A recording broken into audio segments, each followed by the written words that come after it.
عاجبني قوي البوكس والماتيريال بتاعته والاحساس بتاعه بريميوم بشكل رهيب. كمان الكتابة مكتوبة بشكل حلو قوي.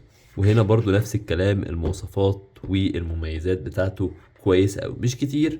ومحتويات العلبة حتى مش كتير، عشان هي ديديكيتد لحاجة معينة، ألا وهي حلاقة شعر الجسم زي ما قلت لكم. تعالوا نفتحها كده مع بعض. الفتحة احساس بتاعها عامل زي الايفون يا جماعة تقريبا. ايه الجمال ده، ايه الجمال والحلاوة دي. الديزاين بتاعها شيك قوي.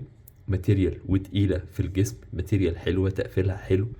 في كمان كده كربون ستيل زي ما قلت لكم، مش بتعور طبعا حد على الشعر. ولكن لو انتوا ملاحظين ان السن اللي هنا ده كربون ستيل، والجزء اللي هنا ده يعتبر من البلاستيك، ولكن بلاستيك قوي قوي بيحرقك بمنتهى السهولة. ولكن دي عشان خاطر ما تعورش زي ما قلت لكم.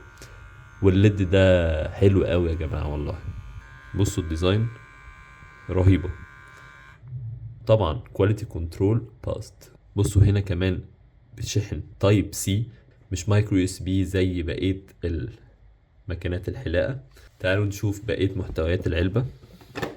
محتويات بسيطة، ورق كتيب تعليمات، و تايب سي زي بتاع الموبايل بالظبط، ولكن من غير راس. طبعا انت بقى تجيب الراس بتاع اي موبايل زي ما قلت لك، ولكن خلي بالك ما تشحنوش بشاحن سريع قوي عشان ما يحرقش السيركت اللي موجوده جوه.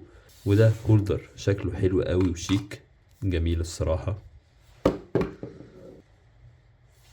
هنا برضو المشط الاولاني، المشط التاني لو انت محتاج تدريج، وفي هنا مشط للتنظيف بمنتهى السهوله، بيبقى حلو قوي.